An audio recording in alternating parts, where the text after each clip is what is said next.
Musik machen. Wer mag sich noch an Plankton erinnern? Wir sind zurück in irgendeiner Art und Weise. Wieso haben wir jetzt Plankton wieder ausgegraben oder wieder zum Leben erweckt? Warum immer Musik machen?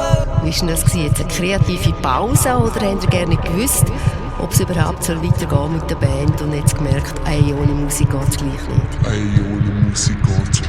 Warum immer Musik machen, Rami?